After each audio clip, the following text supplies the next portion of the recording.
Boa noite, meus irmãos. Que a paz, o amor e a luz do Cristo Jesus se façam em nossos corações. Saudar também nossos irmãos da internet, que eu esqueço. E hoje nós vamos dar início com a leitura de uma mensagem recebida aqui na casa. Quem vai fazer a leitura é a Gi. E em seguida a Sandra fará a oração inicial. Após a oração, nosso querido irmão, amigo, Mário Henrique, do Centro Espírita União e Amor, vai nos falar sobre o poder da gratidão. Então, que nesse instante a gente possa ficar mais introspectivo, escutar com os ouvidos de ouvir que Jesus nos pede e que a gente leve cada mensagem no nosso dia a dia, vivenciando o Evangelho do Cristo Jesus.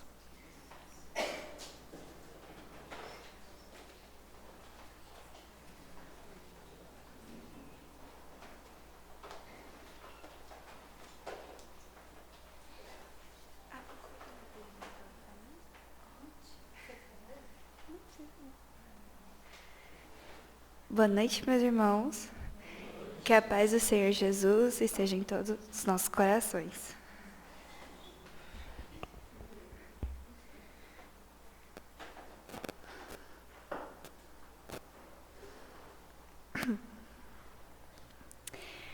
Amados amigos, que felicidade estarmos juntos. Já dissemos várias vezes que a vida é uma só, ora encarnado, ora desencarnado. Não mudamos quem somos ao passar pelo túmulo. Não mudamos quem somos de uma hora para outra. Como vivemos na vida material, viveremos também na vida espiritual. Então, para que sejamos felizes na eternidade, é necessário que estejamos leves, libertos daquilo que nos aprisiona, libertos dos sentimentos de vingança, libertos de ódio, das mesquinharias da matéria, das rixas interpessoais. Não queiram levar isso com vocês, pois isso será um grande fardo que carregarão e terão que, por vocês mesmos, se libertar desse peso, e não é fácil. Não é fácil deixar para trás coisas e sentimentos acumulados em nossos corações. Libertem-se de tudo o que os prende à terra. Este é o momento. Estudem, trabalhem, amem, não se prendam a coisas pequenas. A felicidade de vocês é muito mais importante do que uma vingança, que um apego a bens materiais. Lembrem-se sempre, a vida continua, então fiquem bem enquanto estão nas vestes cárneas, para que fiquem bem quando se delas despojarem. Quanto menos sentimentos pesados carregarem convosco, mais fácil será a nova etapa da vida. Assim, poderão caminhar com mais facilidade e desenvoltura, sem levar nada que os prendam à matéria. Se for para carregar sentimentos, que sejam só de amor, de bondade, de caridade e de fraternidade. As coisas ruins procurem deixar para trás. Perdoem. Essa é a palavra mágica capaz de mudar a vida. Perdoem os que os magoam, porque essa mágoa poderá custar muito caro. Jesus nos abençoe hoje e sempre.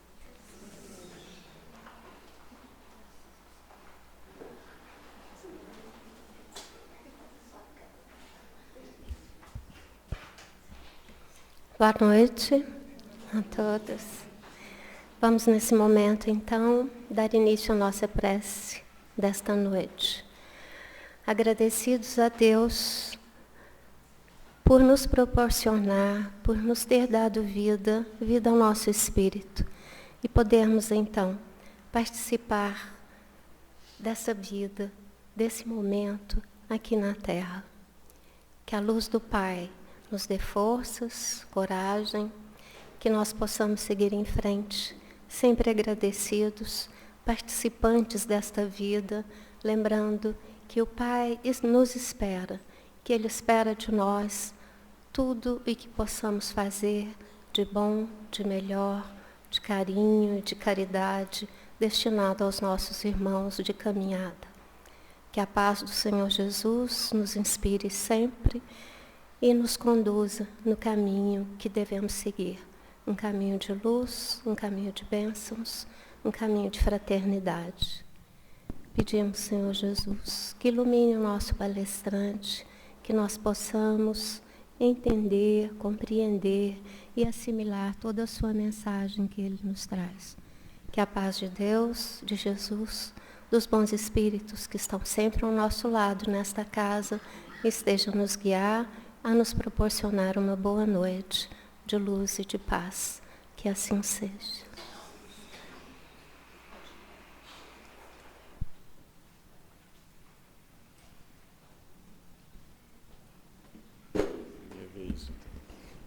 Boa noite. Sejam bem-vindos à nossa casa. Eu digo nossa porque é nossa. A nossa casa, o semeador, que em nome de Jesus tenhamos todos boas reflexões nessa noite, a começar pela leitura que foi feita, a prece que foi feita. Que eu agradeço, porque o tema da noite de hoje é o poder da gratidão. Então que eu agradeço o preparo que esses espíritos tiveram com essa casa aqui nessa noite, para receber todos nós. Falando sobre o poder da gratidão, foi um tema que foi um estudo lá na outra casa nossa, que é a União e Amor, onde eu trabalho. Foi esse o título, né? Eu pensei, gente, mas esse título, o poder da gratidão, parece tanto coisa de livro de autoajuda, né? Não é? Um papo assim, meio de... Eu pensei, mas será? Aí, e curiosamente, não é só um pensamento, não, eu acho que é a realidade. Eu não pesquisei, mas acho que se a gente buscar por livros aí de autoajuda ou de diversos ramos sobre gratidão, ramos que não sejam religiosos, vão aparecer um tanto. E curiosamente, o contato que eu tive, que eu achei bacana, assim, para resumir, né, desse universo que não é religioso e que também é atual, teve uma reportagem numa revista, que é uma revista de negócios, não é? Está longe de qualquer assunto filosófico, religioso, de qualquer sorte. Era uma revista de negócios, E tinha um artigo publicado de um cronista que é da revista, portanto, ele não foi convidado aleatoriamente para falar, ele sempre tem uma coluna naquele jornal, naquela revista. Ele é um neuropsicólogo americano, e o título lá era O Poder da Gratidão. Eu falei, vamos ver o que ele está dizendo, né? E ele diz mais ou menos aquilo que a gente, no fundo, sabe. Não fala muita novidade. Intuitivamente, a gente pode não saber tecnicamente, mas intuitivamente, ele fala algumas coisas que não são familiares. Ele diz, olha, se nós soubéssemos o poder da gratidão, o verbo que ele usa é, nós exercitaríamos mais a gratidão. Como é a área de trabalho dele, a psicologia, a neurociência, ele falou, olha, a gratidão estimula áreas do cérebro e o nosso corpo, e ele resumiu então em duas partes. Primeiro, algumas áreas do cérebro, em que há, quando, nas pesquisas que tem, ele cita várias pesquisas, quando as pessoas sentem, exercitam a gratidão, os verbos que ele usa, elas liberam dopamina em algumas regiões específicas do cérebro. Ela é um neurotransmissor, basicamente, que muita gente aqui já conhece, que é relacionado aos sentimentos, às sensações, melhor dizendo, de prazer.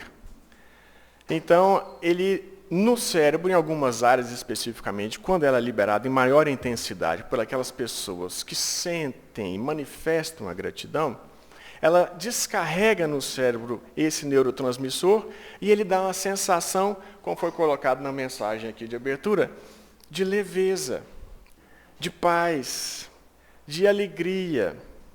E é um círculo virtuoso, porque quanto mais se exercita a gratidão, mais há essa liberação.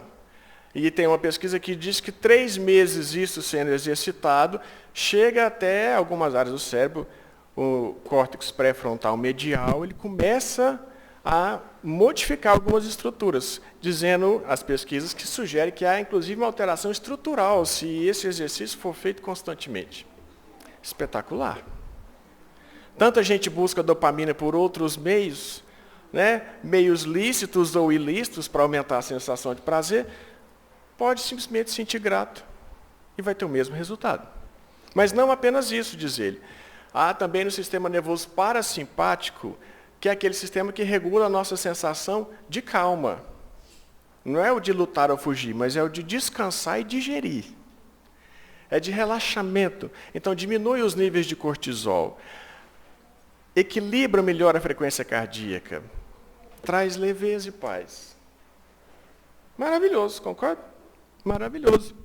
E para finalizar, ele ainda atua numa região do cérebro chamada amígdala, que é aquela responsável pelas nossas respostas emocionais às sensações de medo, pânico, situações que nos são muito preocupantes, ou desafiadoras, que muitas vezes nós sofremos o que os psicólogos chamam de um sequestro emocional.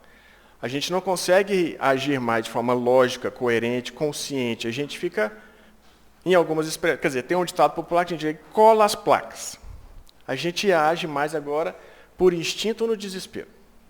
Quando a gratidão é exercitada, a resposta da amígdala ela é diminuída. Então, mesmo para aquelas situações em que são difíceis, nós não nos reagimos com desespero.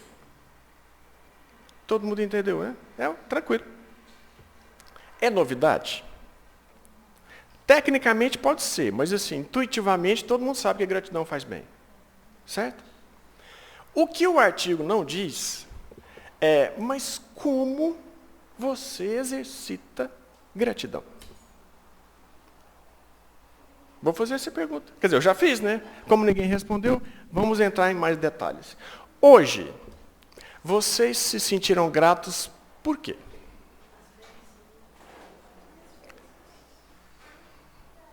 Alguém lembrou hoje de agradecer? Aqui já estamos dando uma dica. Ser grato é agradecer? Porque quando eu fui começar a estudar o tema, eu pensei, tá fácil definir gratidão, não é? É agradecer um benefício recebido. Aí, quando eu fui vendo do lado do espiritismo, o que significa, eu falei, nossa, eu não sei nada. Está longe disso. Mas vamos ficar nesse conceito, que é fácil, nós entendemos. Agradecimento. Alguém lembrou de agradecer hoje porque acordou? Fala a verdade, gente. Porque, afinal de contas, acordar é um ato de fé, né? A gente vai dormindo no dia anterior com a certeza de que acordará no seguinte. Isso é um ato de fé. Mas quem disse que a gente vai acordar no dia seguinte? Todo mundo está, nossa, verdade, agora você me preocupou. Vou dormir essa noite preocupado. Mas vai acordar amanhã, se acordar. Vai acordar amanhã e vai lembrar, falar assim, obrigado, Senhor, porque eu acordei. Mas provavelmente tem gente aqui que lembrou, às vezes não fez aquele ato de adoração, como a pergunta 535, a cada acontecimento da vida que nos traz um benefício, deveremos agradecer ao nosso espírito protetor? Os espíritos respondem, 535, deveis agradecer a Deus, porque sem a permissão dele nada vos acontece. E depois aos espíritos. Então, há pessoas aqui que talvez tenham se lembrado de agradecer, ainda que só mentalmente, sem nem fazer uma prece, porque não precisa. Esse é um ponto. Mas essa pessoa lembrou, ou essas pessoas lembraram de agradecer porque, sim, só uma hipótese, porque elas têm insônia. Quem tem insônia e dorme e depois acorda, percebeu que dormiu. Fala, meu Deus, não agradece porque acordou, agradece, não, mas que bom que eu dormi. Não é verdade? Quem não tem insônia não sabe o tanto que é ruim não dormir, porque coloca a cabeça no travesseiro e dorme. Não tem dificuldade. Isso já denota também uma outra parte desse assunto. É agradecer, mas a gente precisa entender, a gente precisa reconhecer, porque para uns faz muita diferença. Para outros, a gente não lembra de agradecer, porque é cotidiano, é comezinho, é natural. É mais ou menos como a gente ensina aos nossos filhos. Eu tenho um filho pequeno, dou muito exemplo, e serve mais um aqui de exemplo. Então a gente ensina as crianças que, à medida que elas aprendem a falar, que tem algumas palavras que são mágicas. Não é? Bom dia, boa tarde, dá licença, por favor, muito obrigado. Então a gente ensina, e isso é muito importante a gente ensinar. Aí, meu filho aprendeu. Naturalmente, a gente ensina, aprende. Mas como é que ele aprende? Acho que representa um pouco como nós aprendemos também. Então, quando alguém dá alguma coisa para ele, Seja qualquer coisinha. Eu já olho para ele. Só que ele olhar e fala, e aí? Ele já sabe, né? Aí ele fala, muito obrigado. Aí todo mundo derrete, né? Uma criancinha tão pequena fala, muito obrigado, que beleza. Mas ele sabe que se ele não falar o muito obrigado, naquele que ele recebeu, ele não vai perder, mas o próximo ele perde. Se a pessoa quiser dar mais uma coisa, não vai receber, não falou obrigado. Aí vai, então eu vou falar, porque se eu não falar, eu não recebo. Muitas vezes nós achamos que a gratidão, do jeito que a gente pensa, que é um mero agradecimento, é uma troca. Eu recebo um benefício e, em resposta, eu devolvo um agradecimento, ainda que seja involuntário, ainda que seja obrigado, porque o livro me diz que eu preciso, porque a dopamina que eu quero soltar no cérebro diz que eu tenho que agradecer. Mas se for desse jeito, às vezes o agradecimento é vazio, como é do filho. Eu falo obrigado porque eu tenho que falar para receber. Se eu não falar, eu não recebo. Às vezes eu vou agradecer porque eu aprendi que em agradecendo, se eu assim considerar a gratidão, em agradecendo, eu vou ter mais dopamina no cérebro, eu vou agradecer. Mas eu acho que não é assim que funciona. Porque se fosse assim era fácil. Todos temos essa sensação de paz exercitando um agradecimento apenas. E o poder da gratidão não pode ser só isso. Mas então o que é a gratidão? Onde estamos? O que nós estamos falando? Né? Onde está essa gratidão? A gente vai chegar lá. Primeiro vamos definir o que não é, né? Para a gente entender. Então, o mero agradecimento não é. Não quer dizer que ele não esteja vinculado, tanto é que a palavra gratidão vem do latim gratus, ou gratia, que está relacionado com graça e com agradável, agradecimento. Então faz parte, mas não é só isso. Vamos imaginar outra situação, porque quando a gente diz exercitar, e o psicólogo diz exercitar a gratidão constantemente, parece razoável para nós. Eu estou dizendo nós, humanos, demasiadamente humanos, como diria Nietzsche. Parece razoável para nós conseguirmos permanecer em estado de graça, em agradecimento, o tempo inteiro? Vocês acham que sim ou que não? Vocês já passaram por uma situação quando vocês... vou dar uma situação que talvez aconteça com muitos, aconteceu comigo. Você acorda de manhã, atrasado, no meu caso, né? Atrasado. Cheguei a vez passada aqui bem atrasado. Atrasado, aquela correria para fazer o café. Vai assim, meio acordado, meio sonâmbulo para a cozinha, naquela pressa. Naturalmente, você não mede bem as posições dos móveis e você topa com o dedo no pé da mesa. Sabe, pega, não é no dedão, pega meio do dedinho, no mindinho, assim, daquele que abre. Logo de manhã, você não está nem com o olho aberto direito ainda. Mas aquela dor vai lá no dente. Aí eu pergunto, mas tem como falar muito obrigado, Senhor? Tem como falar muito obrigado? Se alguém nessa hora falar para mim, você lembrou de agradecer o chute que você deu na mesa? Eu vou falar, mas você está doido. Eu jamais. Não pode ser normal. Agradecer é gratidão. Exercitar é para tudo, mesmo aquilo de muito ruim que nos acontece. É para isso também. Mas como? Se é assim para tudo. Hoje em dia tem um termo, mas na época que Rubem Alves escreveu uma crônica na Folha de São Paulo, não existia esse termo técnico. Eu vou dizer o termo daqui a pouco, porque vamos usar as palavras de Rubem Alves. Ele descreve aquela figura que quando você topou com o pé na mesa, ou então, nós espíritas podemos fazer isso inadvertidamente muitas vezes. A pessoa passa por uma situação muito ruim, para ela é muito ruim. Para nós talvez não tenha esse peso todo, mas para ela é uma situação difícil, ela está triste. E a gente bate no ombro dela com aquele senhoriu, né? Que eu sei. Eu falo assim, não, mas veja o lado bom. Isso vai ser bom para você. Porque ou a gente fala do passado, porque você está pagando algo que você fez, ou você para o futuro, vai ser bom para você no futuro. Sendo sincero, se é você que topa com o pé na mesa e alguém chega e fala assim, mas isso é bom para você, o que você faz com uma pessoa dessa? Capaz que você chuta a pessoa, não a mesa mais. E aí o Rubem Alves fala isso, olha, existe uma pessoa que não tem, na época que ele escreve a crônica, não tem um termo técnico para isso. Eu vou chamar ela de alegrinho. O alegrinho é essa pessoa que tudo está sempre bom, tudo está sempre bem. Ele não se sente triste. E aí ele conclui, o alegrinho é um flagelo. Por quê? Porque ele não te dá a liberdade de você estar triste. E, aliás, é um verso de Fernando Pessoa que ele coloca, na voz de Fernando Pessoa, não de nenhum heterônimo, a felicidade de não ter de estar alegre. Porque quando, e aí é uma crítica construtiva que eu faço para a nossa interpretação, quando a gente vê livros assim, Poder da Gratidão, que a gente precisa fazer, não é só a gratidão que a gente precisa exercitar. Se a gente for olhar para a gente ser feliz, nos livros que a gente consome, tem que exercitar a gratidão, tem que exercitar a fé, tem que exercitar o corpo, tem que exercitar a mente, tem que fazer meditação.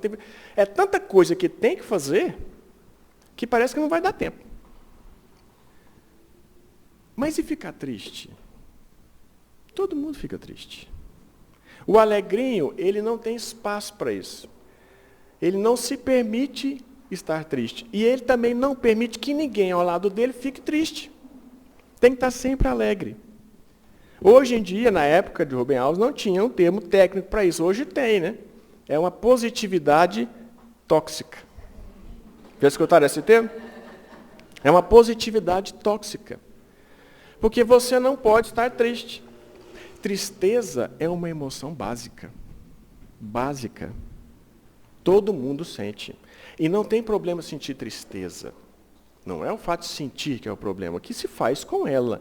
Quando você a abraça, guarda e trata com muito carinho dessa tristeza. Mas o importante lembrar, e aí ele fala uma coisa muito interessante.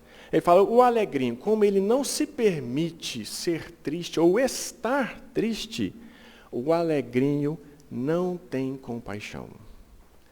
Porque compaixão é sentir a tristeza do outro. Não faz sentido isso?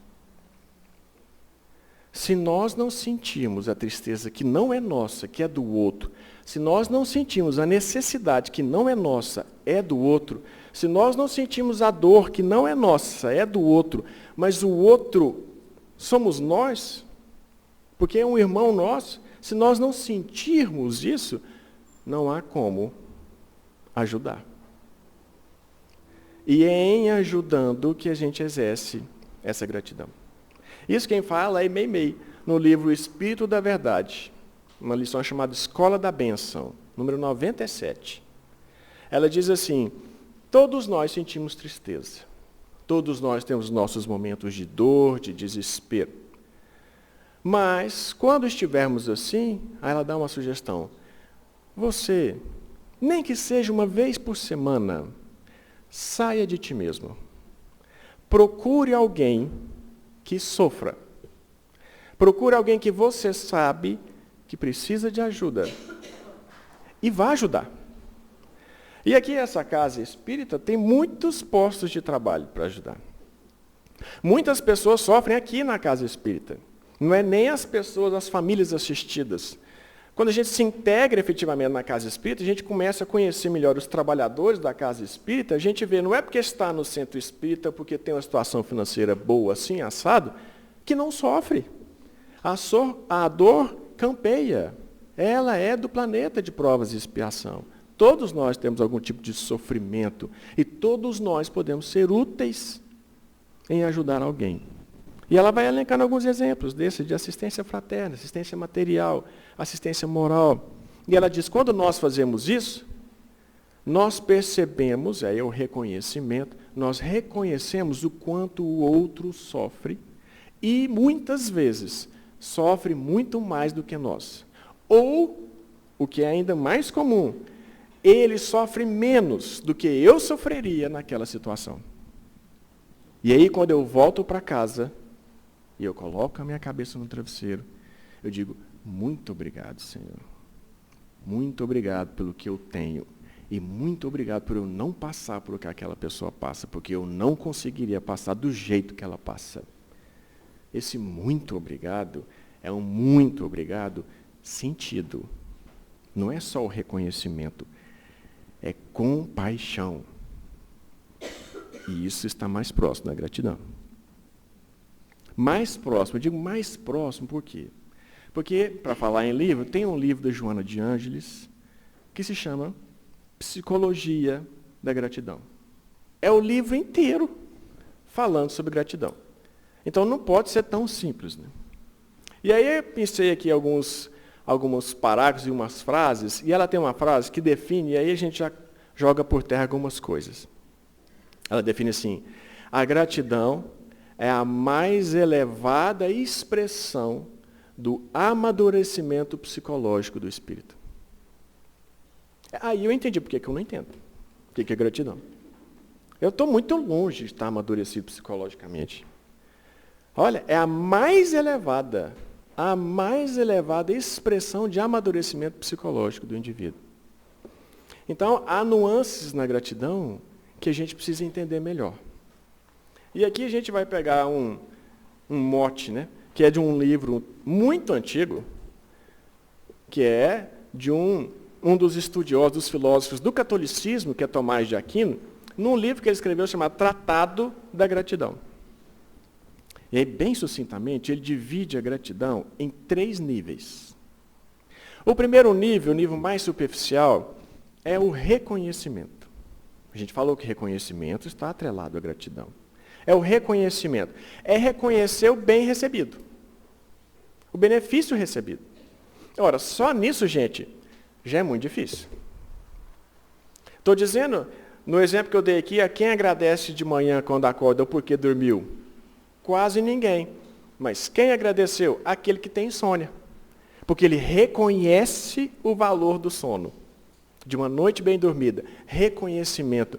Por isso que também está atrelado a esse amadurecimento psicológico.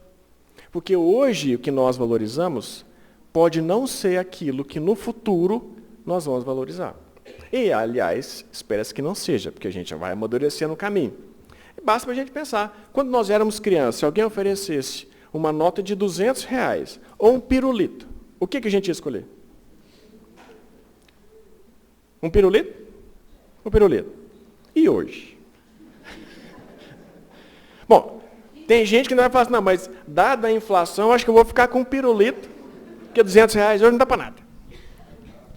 Mas dá, né? Dá vários pirulitos. A nossa escala de valores mudou. Os objetos são os mesmos, o pirulito e o dinheiro. Nós mudamos. Então, a maneira, o reconhecimento do valor do benefício muda. Esse é o primeiro nível. O segundo nível é, além de reconhecer o benefício recebido, é você reconhecer o seu benfeitor. Eu sei do benefício que eu recebi, mas eu reconheço quem fez por mim. Esse é o segundo nível. E já é muita coisa. Porque nós temos muita dificuldade em reconhecer a imensa maioria dos bens que nós temos. E aqui temos entre aspas.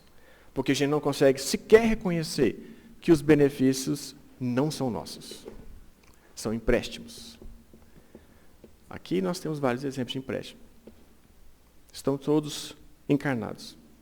Eu espero que estejam, porque eu estou vendo.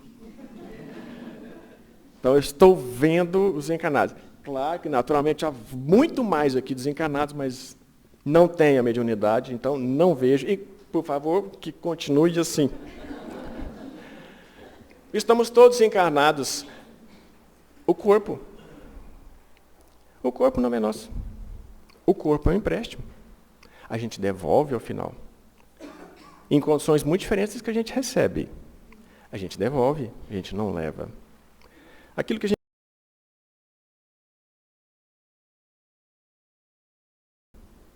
gente tem. A saúde que a gente tem, a doença que a gente tem, os bens que a gente tem, nada disso a gente tem. Então, até reconhecer o que é de fato nosso, a gente tem dificuldade. Imagine reconhecer quem nos dá. Porque se nós fizermos exercício aqui de quem nos deu tudo isso, a resposta a gente tem. Mas nós não nos ligamos a ele. É o nível 2, é reconhecer o benfeitor. Mas esse não é o último. O nível 3 é reconhecido o bem, o benefício recebido. Reconhecido o seu benfeitor é ligar-se a ele, é vincular-se a ele de modo indelével. Isso é o último nível da gratidão. Para dar um exemplo, e isso aqui perpassa nível de encarnado e desencarnado, o Hilário Silva, no livro Almas em Desfile, conta um caso de um espírita, o senhor Olavo Dias, que morava em São Paulo. Era um senhor de idade. E ele um dia estava na padaria, estava lá comprando alguma coisa, e ele, concentrado que estava, não percebeu uma movimentação na padaria, depois uma gritaria, pega ladrão, aquela confusão. Quando ele olhou para trás, tinha um senhor, mais jovem que ele, esquálido, todo maltrapilho, com um pedaço de pão, uma rosca na mão, e a polícia já estava chegando para prender aquele homem, porque ele havia roubado aquele pão ali daquela padaria. E ele e o seu Olavo Dias, só um instantinho, vocês aceitam água, gente? Obrigado. Obrigado por não aceitarem. Okay? Espírito endividado é assim, gente. Né? É atrasado, então a gente agradece quando os outros não pegam. Não pega o doce, não pega o bolo. Mas, enfim, o seu Olavo Dias era muito diferente de mim. Então, o que ele fez de forma automática? Quando ele percebeu aquela movimentação, ele falou, alto lá, calma, esse senhor aqui está comigo. Ele é meu funcionário. Ele deve ter se confundido, achou que essa rosca aqui era minha, pegou para sair, mas pode devolver. Foi só uma confusão, só um mal-entendido. Ele é meu funcionário, fique tranquilo. Aí todo mundo, então tá bom, desculpa. Saiu o seu Olavo com aquele homem, chegou na rua, virou a esquina, o seu Olavo virou para ele e falou assim, mas que coisa é essa, rapaz? Mas que papelão é esse? Você me fez mentir por você. Eu sou espírita. Espírita não pode mentir. Tem algum espírita aqui? Espírita não pode mentir. Segundo o seu Olavo. Já diminuiu o número de espíritas no mundo, né? Mas ele, o seu Olavo, falou, não posso mentir, isso você me fez mentir. Aí o homem disse, não, o senhor me desculpa, mas é porque eu estou passando muita fome. Na minha casa eu tenho 6 filhos, eu estou sem emprego, tenho um problema no coração, e eu ia levar para eles. Aí o seu Olavo ficou conduído, abriu a carteira, deu uma ajuda ali para o homem que chamava Noel. Naquele momento ajudou o Joel, falou, mas faz o seguinte, me dê o seu endereço, o nome dos seus filhos. Bem isso que a gente faz com cadastramento de família, né? Que nós vamos fazer uma visita fraterna, para ver se a gente inclui você no cadastro da família do centro. E aí passou uma semana, foi isso que aconteceu. O seu Olavo foi com alguns amigos do centro, visitaram aquela família, o Noel não estava. Estava a esposa com 6 filhinhos, realmente, e ela confirmou tudo que o Noel tinha falado. E aí eles organizaram para ajudar aquela família com mais emergencial naquele momento. Depois, o seu Olavo seguiu a vida. Ele era representante comercial e ele viajou, porque ele viajava muito. E ele, então, esqueceu. O centro acolheu e a equipe cuidava. Passaram-se mais ou menos 6 meses. O seu Olavo estava em outra cidade do país. Ele estava no aeroporto e ele precisava pegar um avião para voltar para São Paulo. E ele estava muito atrasado. Nisso eu me identifiquei com ele. Ele estava muito atrasado, chegou em cima da hora do voo e ele viu que ele ia perder o voo, então ele pediu para um amigo ir na frente. Naquela época podia comprar passagem lá no balcão. Então, comprou a passagem, você vai comprando, quando eu chegar eu pego, depois eu te pago. Esse foi o combinado. Então, o seu Olavo chegou no saguão, identificou o amigo lá longe, falou, vai dar tempo. E apressou o passo. Entre ele chegar no amigo, veio uma pessoa e falou, seu Olavo, quanto tempo, me dá um abraço. Quem era? Era o Noel. E ele falou espantado, mas Noel, você aqui? Ele falou, seu Olavo, eu estou te procurando há tanto tempo, queria tanto agradecer o senhor. Foi tão importante a visita que o senhor fez na minha família, mudou tanto para nós, aquele momento foi um momento que mudou a nossa vida, eu queria tanto dizer isso para o senhor, eu não encontrava com o senhor. E o senhor Olavo tentando se desvencilhar dele, eu vou perder o voo, pelo amor de Deus, me solta, mas tentando ser educado, não falar isso, e tentando se desvencilhar, ele segurava e abraçava, e falou, meu Deus, eu vou perder esse voo. Quando ele conseguiu despedir do Noel, ele nem despediu direito, ele saiu sem falar. Ele chegou, o avião já estava fechado o embarque, ele perdeu o voo. Aí ele ficou, mas o seu Olavo é o seu Olavo. Então, apesar de ele ter ficado triste, com raiva, ele falou, não, agora eu posso dar atenção para o Noel, vou conversar com ele direito, porque eu nem pude conversar com ele. Foi atrás do Noel, e o Noel tinha sumido no aeroporto, não achava mais Noel.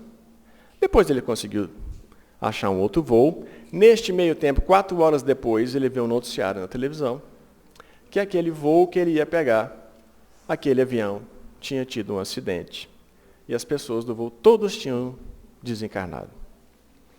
Lembra aquele fato que eu falei para vocês? Reconhecer um bem. No início, perder o voo era bom ou ruim? Era péssimo, né? Você reconhece aquilo não como benefício, você reconhece aquilo como uma coisa horrível. Depois, quando você passam apenas 4 horas e a situação muda, você acha aquilo uma maravilha. Mas acha uma maravilha partindo do pressuposto que é muito melhor ficar encarnado. Mas quem disse que é muito melhor ficar encarnado?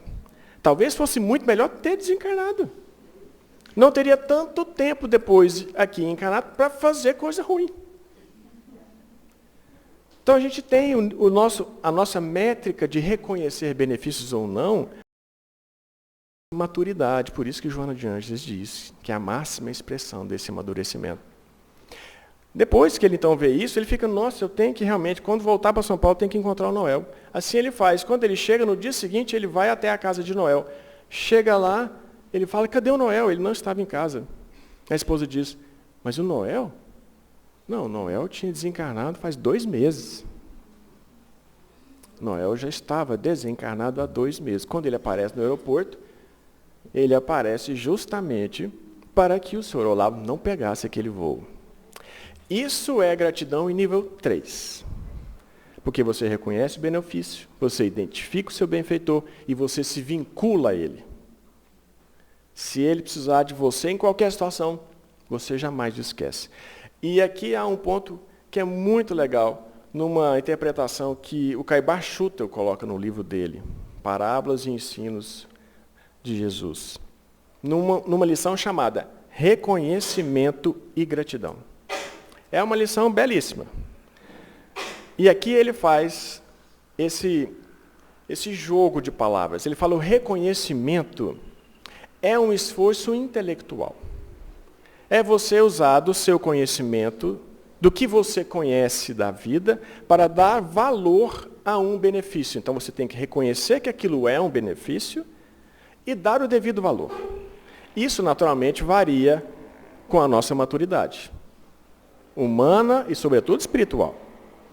Mas a gratidão não é intelectual. A gratidão, ela é sentimento. Reconhecer é raciocinar e identificar o bem. A gratidão é sancionar aquele bem pelo coração. Reconhecer é você definir, dar valor. Gratidão é amar, é sentir. Reconhecer é você identificar o benefício. Gratidão é você nunca se esquecer do benfeitor. Muito parecido com Tomás de Aquino. E ele dá alguns exemplos. Veja Jesus. Naquela passagem de Jesus saindo de Jerusalém para Samaria, ele passa próximo de uma aldeia onde há, saindo da aldeia, 10 leprosos. Eles não esperam que Jesus chegue na aldeia. Antes, Jesus, no caminho, saem os 10 leprosos daquela aldeia e gritam para ele, Jesus, Senhor, Mestre, tende piedade de nós. Eles reconhecem Jesus. Eles reconhecem o poder que Jesus tem. Não precisa de Jesus chegar perto, eles sabem o poder que Jesus tem. Jesus, então, à distância. O que Jesus diz a eles? Simplesmente, ide e apresentai-vos aos sacerdotes. O que ele quis dizer com isso? Nesse momento, vocês já estão curados. E provem a cura que vocês têm, se apresentando aos sacerdotes. Porque vocês são excluídos da sociedade. Leprosos não conviviam com os outros. Agora se apresentem ao sacerdote para dizer que você é um novo homem. Você pode voltar para aquela sociedade. Dos 10 leprosos, esfuziantes, reconheceram o benefício, reconheceram o poder de Jesus, reconheceram o seu benfeitor. Quantos voltaram? Apenas um. Um voltou e se prostrou no chão, nem olhou Jesus. Ele colocou sua cabeça no chão e ele dizia muito obrigado a Deus. Pergunta 535 do Livro dos Espíritos. Agradecendo a Deus a graça recebida.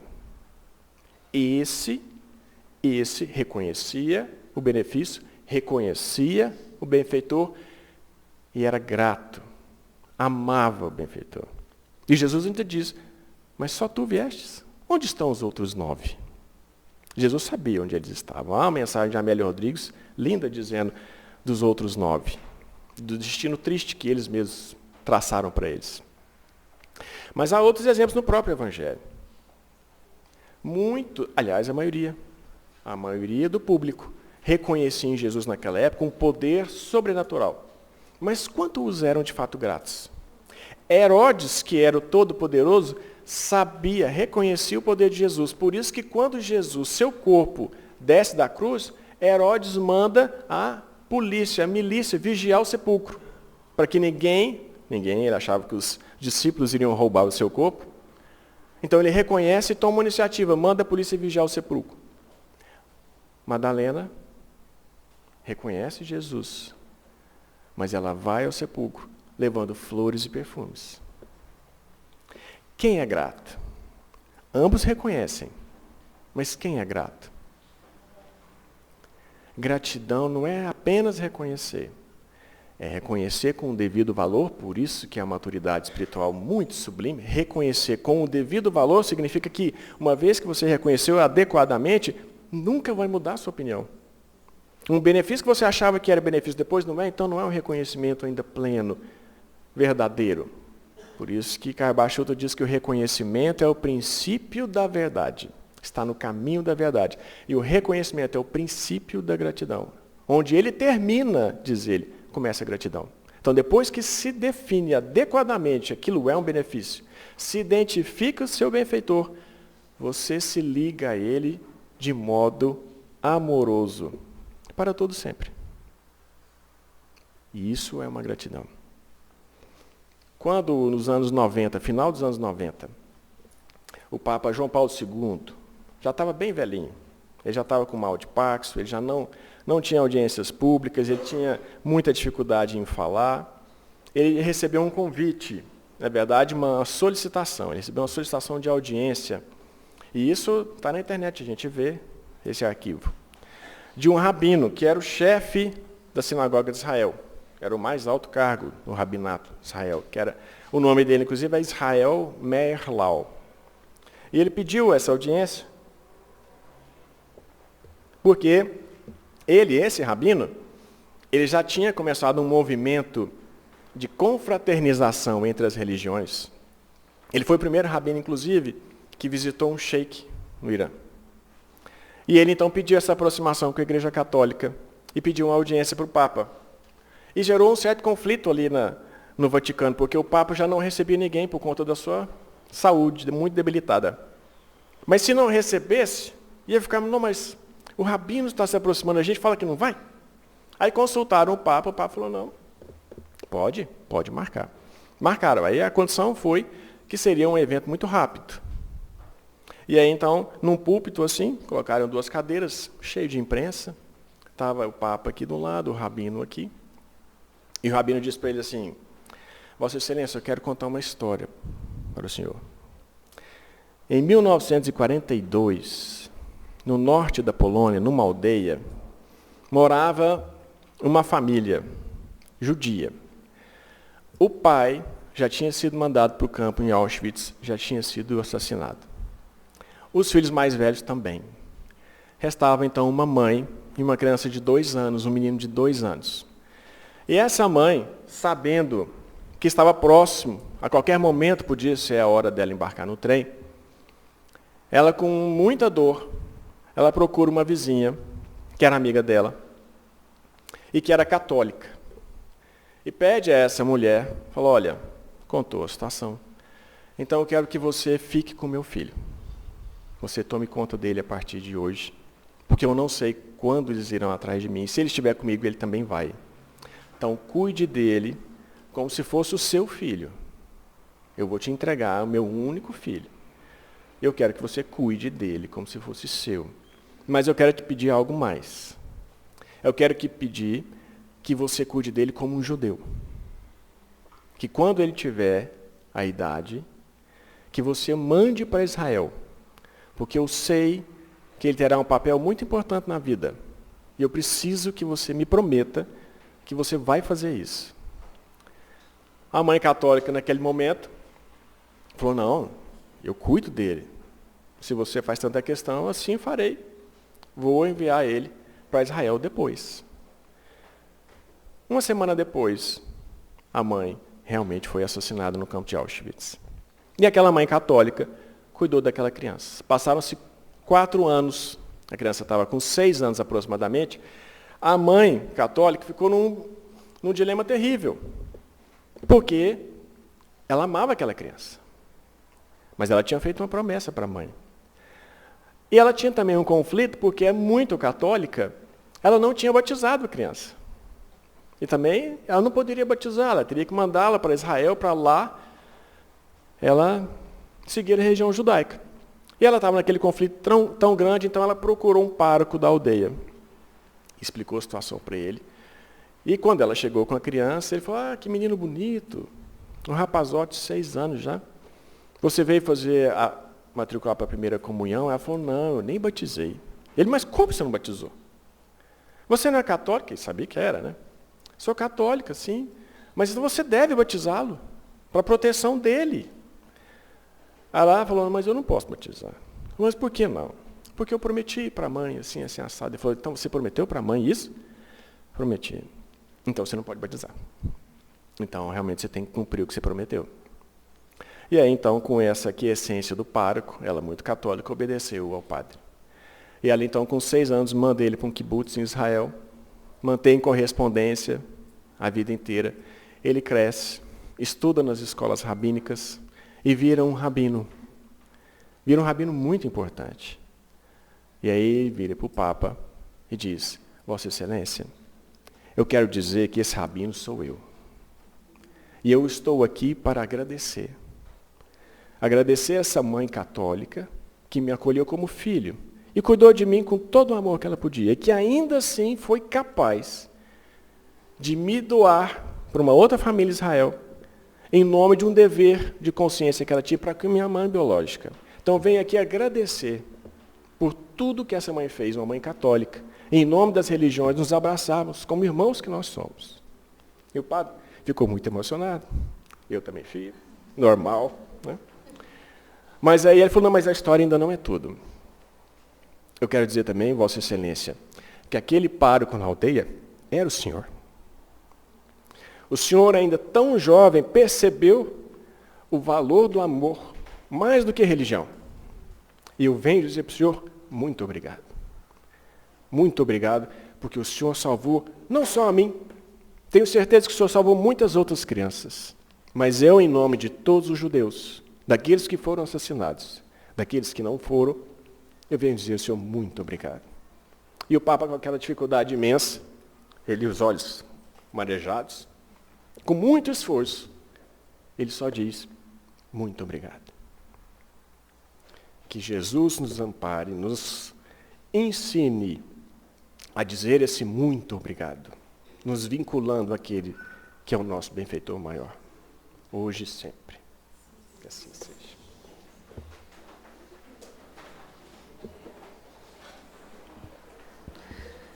E agora é a nossa vez de dizer, Mário Henrique, muito obrigada, né, por essa palestra tão linda, falar da gratidão. E durante esse estudo, duas falas muito lindas que nós gostaríamos de lembrar, que são trabalhos na nossa casa. O atendimento fraterno, todas as terças-feiras, a partir das 17h30, é só chegar, tem as nossas atendentes. Então, aqueles que tiverem com alguma dor, com algum problema, é só vir às 17h30 que serão atendidos. Em seguida, tem o tratamento espiritual. E a outra fala são das famílias cadastradas. Nós estamos com uma média de 70, né? 70 famílias cadastradas no Shopping Park. E nós temos as pessoas assistidas também dos assentamentos. Então, são famílias que estão todas as semanas conosco e são amigos muito queridos do coração e que realmente são tantas dores, tantos sofrimentos, mas também chegam lá com muita gratidão e um sorriso muito lindo. E a gente tem muitos ensinamentos. Então, nós vamos finalizar a nossa noite com esse sentimento de gratidão, gratidão pelas palavras, gratidão por conhecermos Jesus, nosso Divino Mestre, gratidão a Deus por estarmos aqui hoje e que nesse instante possamos sentir esta luz que nos abençoa, que magnetiza as águas colocadas aqui, aquelas que estão nos lares. Gratidão por termos à nossa disposição o tratamento espiritual do passe, rogando que este tratamento chegue àqueles que não estão aqui, que toda a Tua palavra, o Teu ensinamento, Senhor, possa fazer com que despertemos para a luz que habita em cada um de nós e que possamos fazê-la brilhar, não no sentido da vaidade, da competição, mas brilhar na compaixão, na bondade, na caridade. E assim, com a oração que nos ensinastes, vamos finalizando, orando juntos por toda a humanidade. Pai nosso, que estais no céu, santificado seja o vosso nome. Venha a nós o vosso reino. Seja feita a vossa vontade, assim na terra como no céu. O pão nosso de cada dia dai-nos hoje. Perdoai as nossas dívidas, assim como perdoamos aos nossos devedores. E não nos deixeis cair em tentação, mas livrai-nos de todo o mal. Vamos em paz e que o Senhor nos acompanhe. Assim seja.